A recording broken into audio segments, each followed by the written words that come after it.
We did all this wonderful video work, showing you everything you need to know. And so here we go now, the 11-minute version of your video. You ready?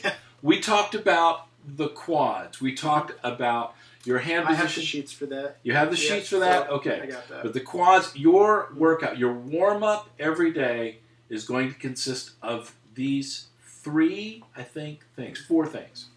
You're going to do the quads.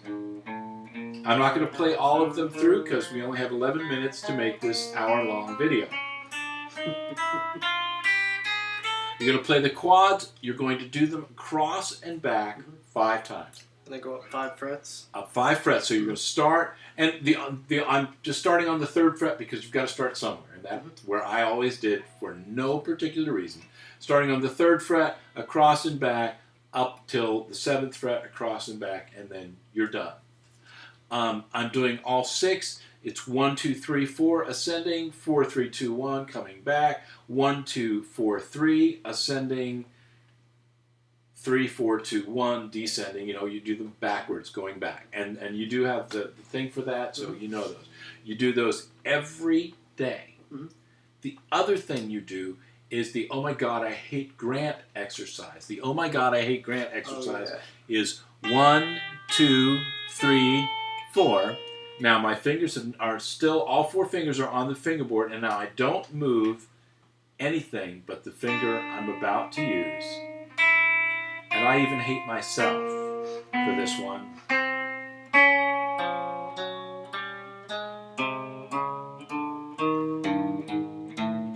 So you should never have more than 1 finger in the air. Yeah. Coming back, it is impossible.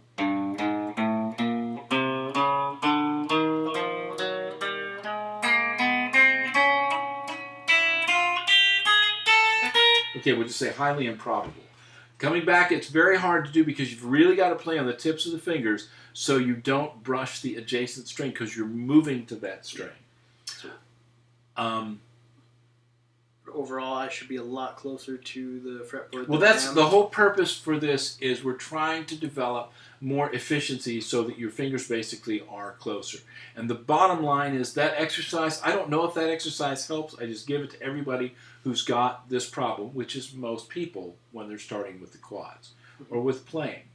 But the bottom line is, I believe that with practice, your hand will work out a lot of its own problems if you do it correctly. Now, back to that, you're going to start around a tempo of maybe 50, and you can get a metronome app for your phone, you can get one for your computer, there's a free one for the computer at freemetronomeonline.com, which is a Flash application that's on the website. Okay, so around 50, and you play that scale perfectly, ascending and descending, every time, 5 times a day. Perfectly. You're talking about the pentatonic? The pentatonic, the first pentatonic, the regular, which would actually be the G-shaped pentatonic or the E minor pentatonic. The same shape, starting on either the first finger for the E minor shape or the pinky for the G shape.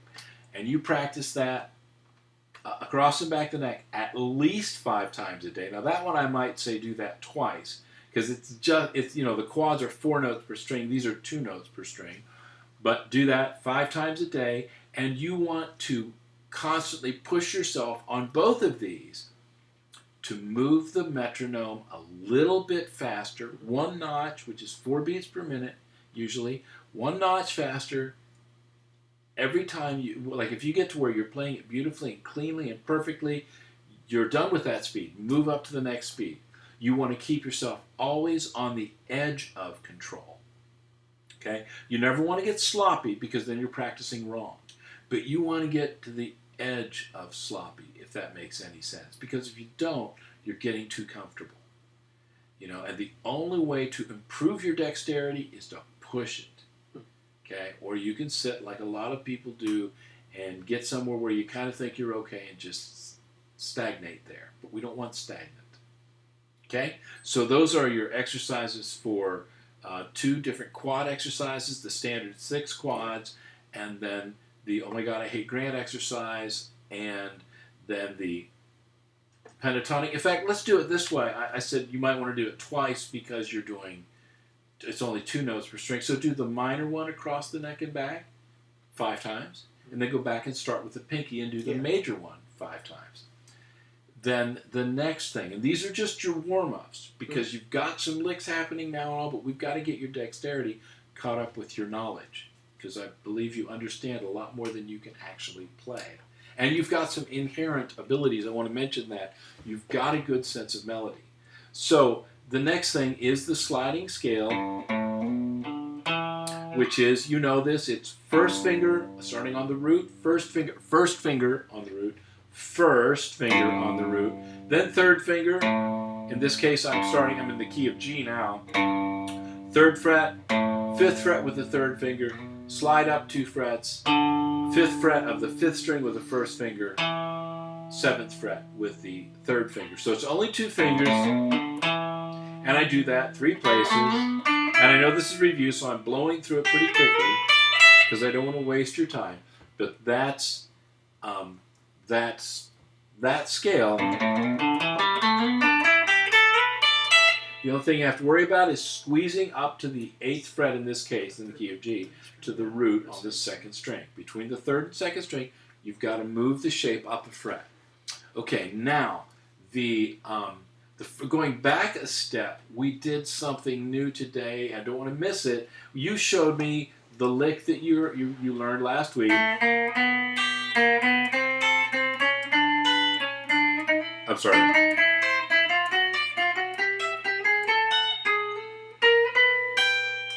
And I showed you a new lick accidentally because I thought you were playing a different lick wrong, and you weren't. You just didn't know this. So what I'm going to do is do that same approach now in a 1-4-5 progression. And by the way, this works all over the neck, any key, and even on the 2nd and 4th string. Yeah, and I'm practicing that too. Okay, cool. Because that allows, I mean, you can do so much there. Yeah.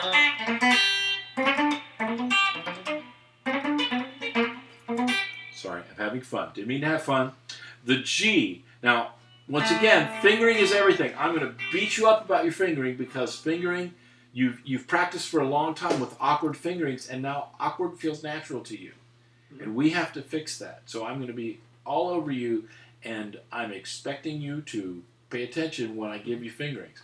Starting on the G chord, I'm going to play the 2nd fret of the 3rd string with the 1st finger, index, and I move up chromatically, 1st finger, 2nd finger, 3rd finger on the 2nd, 3rd, and 4th frets. 2nd fret of the 3rd string, right. Now, Frank, do you notice how, for one thing, your hand is doing the thumb parallel to the strings thing again? That's not cool. And also, don't do that, man. 1st finger. I already have 3 teenage kids. I don't need somebody else to make me crazy. Yeah, now practice that, you know.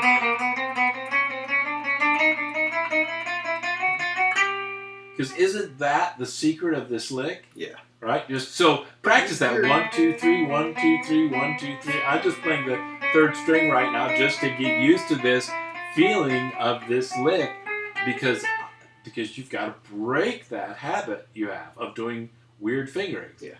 Okay, so I've done taking you through the lick again. I'm going 2nd fret, 3rd fret, 4th fret, and then I'm playing the 4th fret with my 3rd finger. My 2nd finger reaches across and plays the G on the 3rd fret of the 1st string. And because I'm not playing like some weenie banjo player doing it all with my thumb and fingers, I'm going to, sorry, that's, actually it's because I'm trying to learn to play country guitar, I'm going to play like a guitar player, and sorry, I'm real, but we've got to do both. If you're going to do banjo, you play like a banjo player. You play guitar, you don't play guitar like a banjo player. I'm going to pick the notes on the 3rd string, and then I'm going to use my middle finger to pop that 1st string. Okay, excellent. Now, the whole lick, what's going on the 3rd string is the whole thing is just going to move up 1 fret at a time. So here I was 2nd, fret, 3rd fret, 4th fret, and then the 3rd fret of the 1st string. Now I'm going to do 3rd fret, 4th fret, 5th fret with the right, and then the pinky plays the 5th fret of the 2nd string. And then I move that up a fret, do the same thing. And this is the chromatic. Okay, starting on the 4th fret, 4th fret, right, pinky, and then move up one more time and start on the 5th fret with your 1st finger.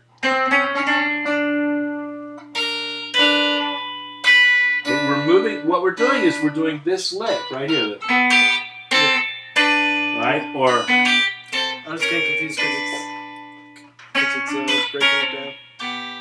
But we're adding.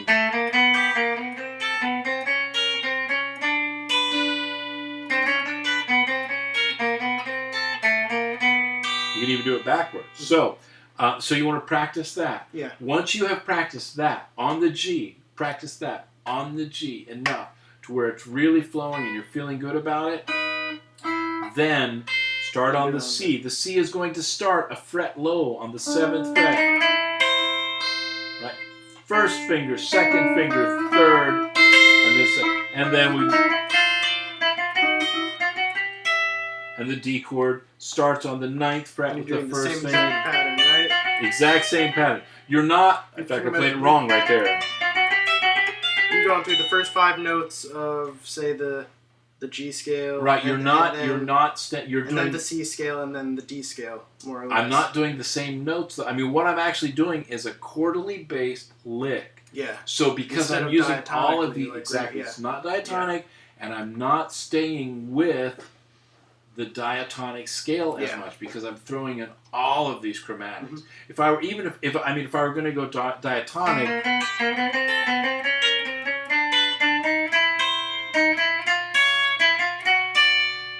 right, or something, then I would be weird because the C and D both have that major 3rd, but I'm going to mess around, and I'm not analyzing all the tones of the lick, but I end up at one point on the C. That's not right. You should be. But that's not the way the lick would sound good because there's so much chromaticism in the lick. You're really just playing it's a completely new lick, ignorant of the key when you're switching chords. So the whole lick went.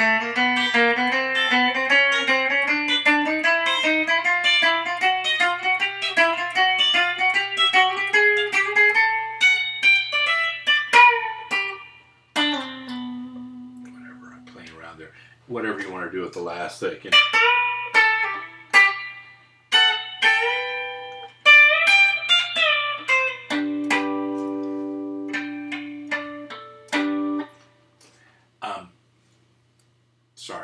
Sorry. I'm having fun. I'm playing more guitar this week, and I'm excited about it. So the other thing I showed you was, for one thing, in the key of G, and you need to be able to do this in any key, but when you get near the top of the sliding scale that I started talking about on the video, and then I kind of went away from it for a little bit. By the way, that's the other part of your warm-up. You're going to play that sliding scale over and over again until it's smooth, at a reduced tempo until it's smooth. Smooth. That's what you're going for. You want to be smooth. I want you shaved next time you're in here. Not really, but you want to develop fluidity and dexterity. Agreed?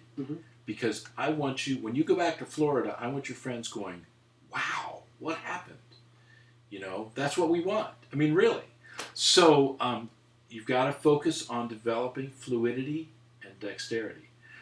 So anyway, this scale, you're going to practice this scale, and then I showed you a couple of things you could do. One is the bend when you get to the top. There's the shift onto the 2nd string. Right there,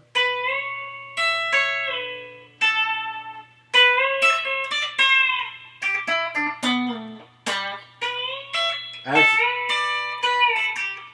I did it too early. It's on the 10th fret in the key of G. So before you do the shift, excuse me, I messed up there. Before you do the shift on the last pair of strings, you're in this case, in the key of G, you're at the 10th fret with your third finger, and normally you'd be about to slide it up, and then you'd play this note. Well, instead of sliding it, you bend it. And notice that I'm popping once again. I'm popping the high note with my middle finger again.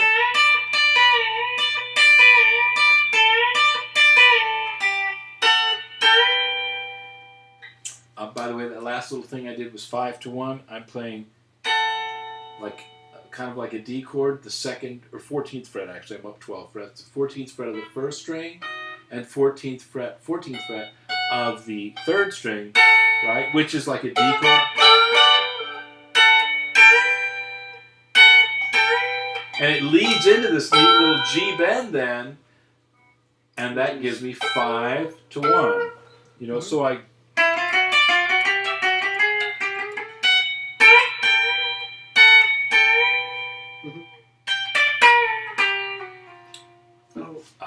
Show me the Allman Brothers lick. Yes, that's the next thing. I had forgotten. So the Allman Brothers lick is a hammer-on pull-off lick, and if you practice this, it's going to improve your hammer-ons and pull-offs. Duh. It's going to work on something called the roll, R-O-L-L-E, that a lot of players do. We're going to take our third finger and roll it back and forth, doing a kind of a mini bar, but you're going to invert the knuckle. So when you do the roll, you kind of roll off the tip of the finger down so that your finger's laying flat on the next string, and then it rolls back up. I always think of like popping the knuckle when I'm going to the higher of the 2 strings. And then that sets me up to do the Allman Brothers lick, which is, now I'm in the key of G again, okay? And at the top of the first octave, I've got these notes, D to E on the 5th string.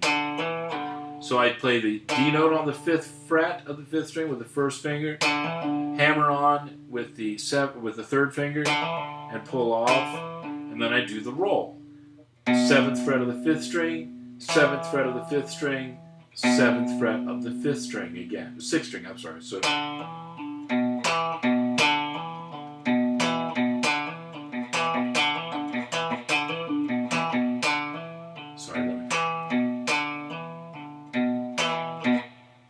And the same lick works over a 4th, which simply means moving over to the 3rd and 4th string.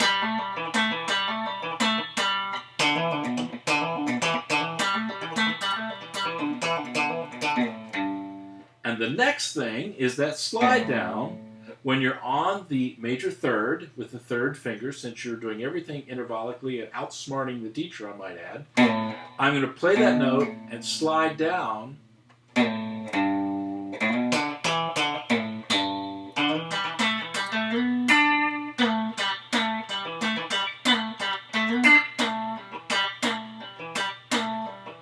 And it took me a long time to really get the feel of doing that correctly, where you hit that top note and you almost don't hear the pitch of the top note. You really don't clearly identify it before you're off of it and sliding down 2 frets. And that's used a lot in the...